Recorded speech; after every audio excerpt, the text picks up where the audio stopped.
اب رہے سوال، وہ تو کسی بھی مسلمان سے پوچھیں، اگر سچ مچ اس نے کلمہ پڑھا ہوا ہے، کوئی فریب کے ساتھ نہیں اس نے کلمہ پڑھا ہوا، تو 3 کے جواب وہی دے گا جو آپ پہلے دے چکے ہوئے ہوں گے۔ میں تو ٹی وی دیکھنے والا آدمی نہیں کہ مجھے پتا ہو کہ کیا سوال ہوا تھا، کس نے کیا جواب دیا تھا۔ بہرحال اس وقت آپ کی زبان مبارک سے یہ بات سمجھ میں آئی ہے۔ پہلی بات یہ کہ مروان کون تھا؟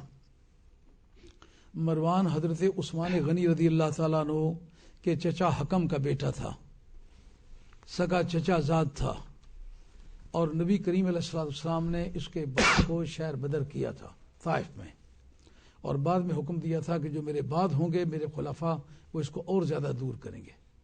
پہلے دونوں خلفاء نے نبی پاک علیہ السلام کی ہدایت کے مطابق اس کو اور دور کیا تھا، اور حضرت عثمان غنی رضی اللہ تعالیٰ عنہ اس کو واپس لے آئے تھے۔ علامہ بدر الدین عینی آپ کی کتاب عمدۃ القاری شرح بخاری، اس کے اندر جس وقت کہ حضرت عبد الرحمن ابن عوف رضی اللہ تعالیٰ عنہ کو ان کی طرف سے کوئی تھریٹ ملا تو جناب سیدہ عائشہ رضی اللہ تعالیٰ عنہ کہنے لگی، آپ کا ارشاد مبارک ہے کہ یہ شجرہ خبیثہ جو قرآن مجید میں آیا ہے نا، یہ مروان اور مروان کا باپ اس سے مراد ہے، یہ خبیث ابن خبیث ابن خبیث، یہ نبی پاک علیہ الصلوۃ والسلام کی وہ رازدار اور فقیہ اہلیہ محترمہ تھیں جن کے بارے میں سرکار دو عالم علیہ السلام نے فرمایا خصو ثلثی دینکم من ہذہ الحمیرہ ام المومنین، جس کے تقدس کے بارے میں قرآن مجید کی 18 آیتیں بطور شہادت صفائی کے گزری ہیں۔ یہ امتیاز خدا کی کائنات میں اپنی نوعیت کا ان کے بارے میں ہے۔ آل حق کے نزدیک حضرت سیدہ خاتون جنت، جس طرح کے انسانیت میں سرکار کا ثانی کوئی نہیں، نوع نسوانی میں جناب سیدہ خاتون جنت کا کوئی ثانی نہیں، بلکہ حضرت امام جلال الدین سیوطی نے خصائص صغرا، ایک ہے خصائص کبرا، خصائص صغرا چھوٹی سی کتاب ہے، موجودہ کتاب لکھنے کے سلسلے میں اس کی ضرورت پیش آئی تو کہیں نہ ملے، پتہ چلا کہ پشاور میں ایک آدمی کے پاس ہے، اس نے کہا 25,000 روپے دوں گا۔ ہم نے وہ کوئی 150-200 صفحے کی کتاب ہے، وہ 25,000 روپیہ دیا، وہ خریدی ہے، اس کے صفحہ 55 پر ہے۔ علیم الدین عراقی رحمۃ اللہ علیہ نے اس کے اندر اس کا حوالہ پیش کیا، جلال الدین سیوطی نے کہا کہ تمام اہل علم کا اس پر اتفاق ہے کہ خاتون جنت اور آپ کے بھائی ابراہیم چاروں خلیفوں سے افضل ہیں۔ لکھنے والا کون ہے؟ جلال الدین سیوطی۔ بیان کرنے والا کون ہے؟ علیم الدین عراقی، یہ شرق الاوسط کے تمام محدثین کا استاد ہے۔ علیم الدین عراقی بڑا آدمی ہے، اس کا ذکر حضرت شاہ عبد الحق مدرسری رحمۃ اللہ علیہ تکمیل الایمان کے اندر بھی کیا ہے، لیکن وہ تکمیل الایمان کے اندر زیادہ مفصل نہیں تھا، مکمل طور پر وہ کتاب پھر حاصل کی۔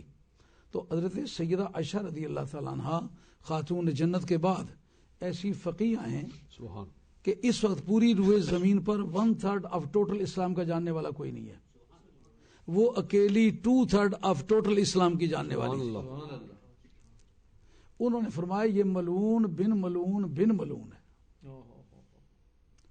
صاحب روح المعانی نے بعد ذالک زنیم اس کی تفسیر میں ایک ایسی تفسیر لکھی ہے جو میں اس وقت بیان نہیں کر سکتا، جتنے اہل علم حضرات صبح نکال کے دیکھیں، حکم کے اندر وہ عیب بتلایا ہے کہ نہ وہ انسانی شرافت میں کسی طرح کھپتا ہے، نہ انسانی معاشرہ اس کی کسی طرح قبول کرتا ہے۔ دنیا کا ذلیل ترین کام ہے جو اس آدمی کے ذمہ ہے۔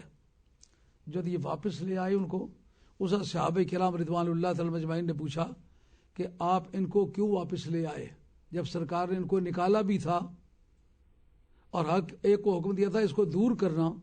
تو انہوں نے جواب میں ارشاد فرمایا حضرت عثمان غنی رضی اللہ تعالیٰ نے کہ سرکار نے مجھ سے وعدہ فرمایا تھا، میں نے درخواست کی تھی، سرکار نے وعدہ فرمایا تھا کہ میں انہیں واپس بلا لوں گا، لیکن اس کے راوی اکیلے حضرت عثمان غنی رضی اللہ تعالیٰ۔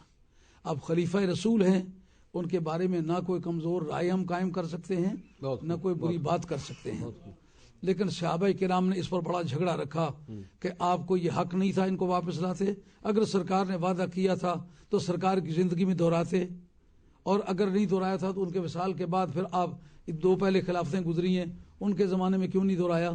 بہرحال یہ صحابہ کرام اور خلفائے راشدین کی باہمی گفتگو ہے، اس بارے میں ہم حصہ دار نہیں ہیں. ہم نے تو وہ سرکار کے زبان مبارک کی جو اطلاع ہے، مادر عثمان ما عمل بعد اليوم، عثمان غنی رضی اللہ تعالیٰ عنہ نے نبی پاک علیہ السلام کے مشن کی وہ خدمت کی ہے، اس کے بعد عثمان کچھ بھی کرے تو اس کا کچھ نہیں بگاڑا جا سکتا. سبحان اللہ. تو وہ سرکار کے اس اختیار کو ہم تسلیم کرتے ہیں، اس لیے اس بارے میں کوئی مزید بات نہیں کرتے.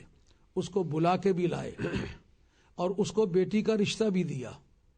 اس کے بعد علامہ بدر الدین عینی نے اس بات کا ذکر کیا کہ جو باغ فدق نبی کریم علیہ الصلوۃ والسلام کے حوالے سے جناب سیدہ خاتون جنت نے مانگا تھا، مولا مرتضیٰ ان کے ساتھ تھے، ان کو کہا گیا تھا کہ اسلامک لا کی رولنگ یہ ہے. اس پر بھی محدثین کو کافی اختلاف ہوا کہ رولنگ کا سب سے بڑا جاننے والا تو حضرت علی مرتضیٰ ہے. واہ. قانون وراثت کے تو سارے فیصلے وہ کرتے رہے ہیں، ان کو کیوں پتہ نہیں؟ بہرحال وہ خلفائے راشدین کا کام ہے. ہم نبی پاک علیہ السلام کے غلام ہیں اور نبی پاک علیہ السلام کے تمام صحابہ کو، خلفائے راشدین کو عزت کی نگاہوں سے دیکھتے ہیں. ان کے کسی جملے پر ہمیں کوئی اعتراض نہیں ہے، انہوں نے ٹھیک کیا. اس کے بعد جناب عمر رضی اللہ عنہ کے زمانے میں بھی وہ ادھر ہی رہا.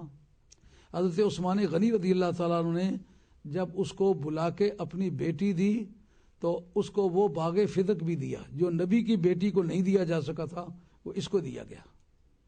اور افریقہ کی 4 لاکھ درہم سالانہ آمدنی جو تھی وہ بھی بغیر کسی وجہ کے اس کو دی گئی.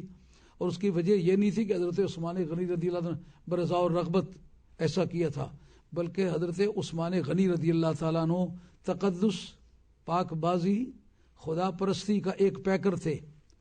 لیکن شریر آدمی چاروں طرف سے گھیر لے تو آدمی سے وہ کچھ کروا لیتے جو نہیں کرنا چاہتا. یہ 2 چیزیں اس نے عالم اسلام کی سمگل کی ہیں پہلے.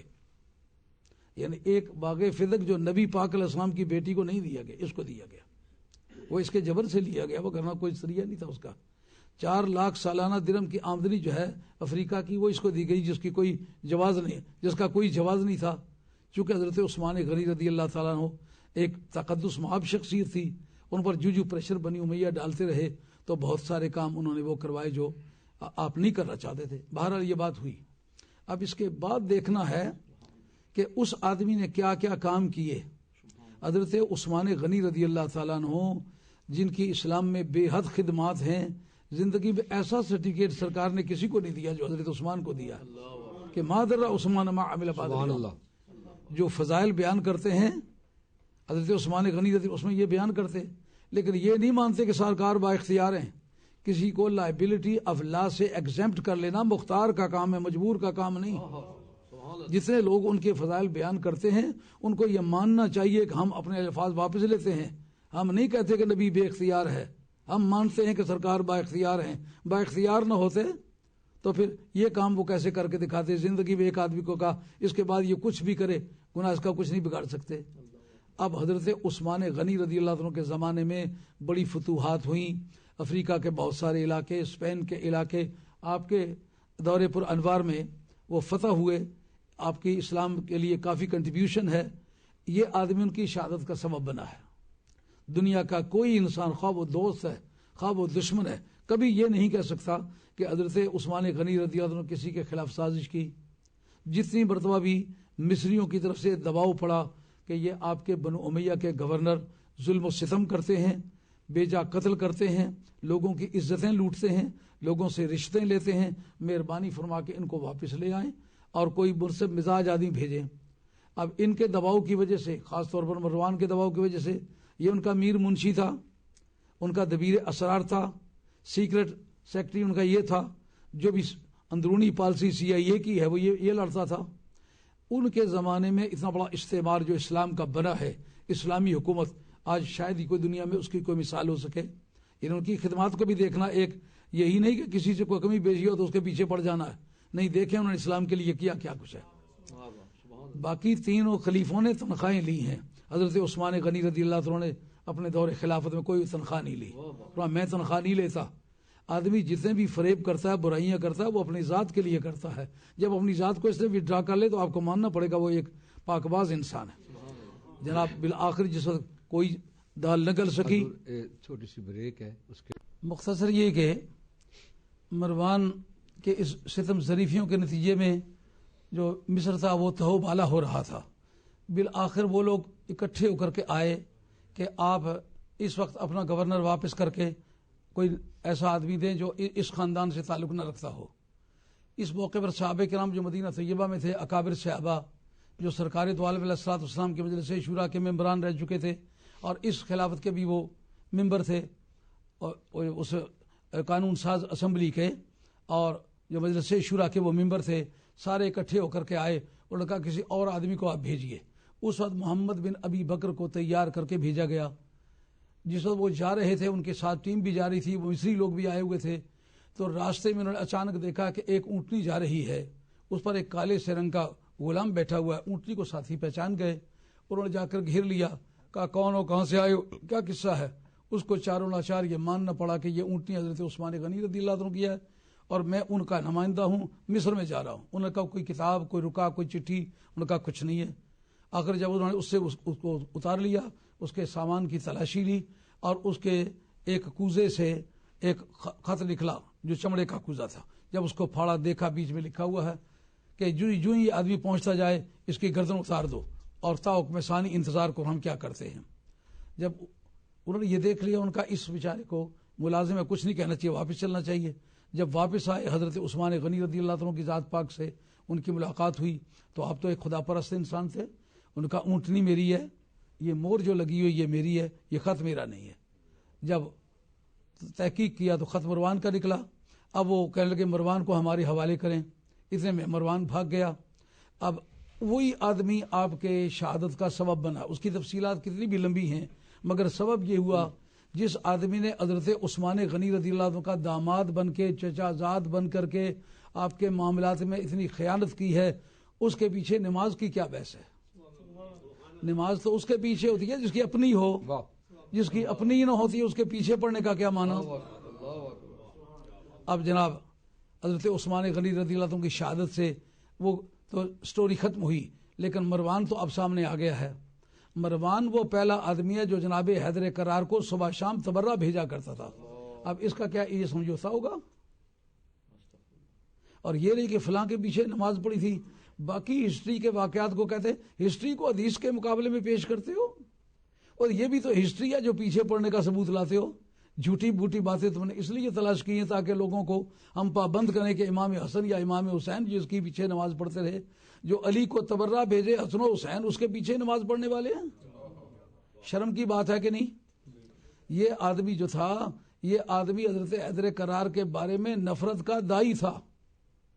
اور یہ بات جو کہا ہے نا وہ خبیث ابن خبیث ہے، یہ مستدرک کے اندر یہ حدیث موجود ہے جو حضرت سیدہ عائشہ رضی اللہ عنہ کہتی ہیں کہ اس کے بارے میں اس وقت جس وقت یہ یزید کو خلیفہ بنایا جانے لگا تو امیدوار تھے حضرت عبد الرحمن ابن ابی بکر. تو ان کو ان کی یہ پریشانی پیش آئی، آمنے سامنے آئے. انہوں نے کہا کہ تم نے یزید کو خلیفہ بنایا، یہ ایسا بدترین آدمی ہے جس کا کوئی زندگی کا ایک کام بچپنے سے لے کر اس وقت تک مسلمان والا نہیں ہے. انہوں نے کہا تم نہیں ہو جن کے بارے میں قرآن مجید کی آیت مذمت کے طور پر آئی ہے اف لکما، تو تم اپنے والدین کی نافرمانی کرتے ہو، بے ادبی کرتے ہو. ان کا یہ میرے بارے میں نہیں آئی، غلطی پر ہو. انہوں نے جناب سیدہ عائشہ رضی اللہ عنہ سے جا کے ذکر کیا تو سیدہ عائشہ جواب میں کہتی ہیں یہ تمہیں کس طرح کہہ سکتا ہے کہ تمہاری مذمت میں یہ آیت آئی ہے.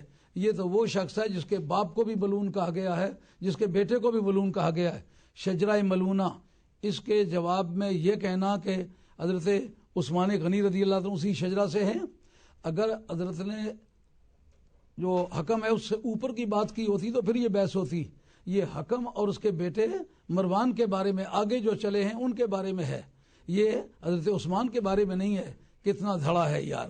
ایک بے ایمان کی حفاظت کے لیے تم اپنے ایمان کو داؤ پر لگاتے ہو، اگر وہ ایمان ہوتا تو کبھی داؤ پر نہ لگاتے. شاہ عبدالعزیز صاحب محدث دہلوی نے فتاوی عزیزیہ کے اندر اس بات کا کثرت سے ذکر کیا ہے. وہ کہتے ہیں کہ محبت اہل بیت کی سچائی پر کو واضح کرنے کے لیے مروان کو لعنت